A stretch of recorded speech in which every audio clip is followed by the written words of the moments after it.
Sinabihan ka ba na bawal ang avocado dahil may chronic kidney disease ka? Paano kung sasabihin ko sa'yo na sa tamang computation, hindi mo kailangang tuluyang itapon to? Totoo naman na mataas sa potassium ang avocado. Ang isang katamtamang laki nito ay may mahigit kumulang na 600 to 700 mg of potassium. Medyo mataas if ang daily allowance mo for potassium is 2,000 to 3,000 milligrams. Kaya ang mabilis na advice sa karamihan ay wag na lang kainin. Pero ang kidney care ay hindi tungkol sa total elimination.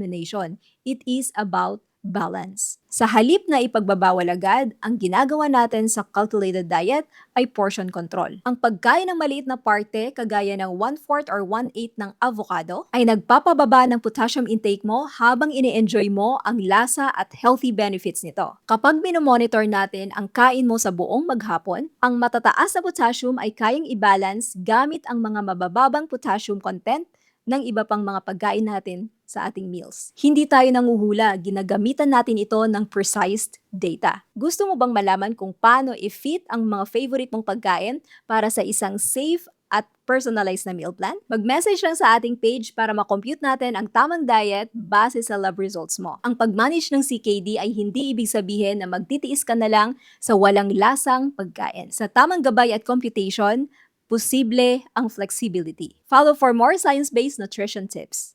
Comment avocado.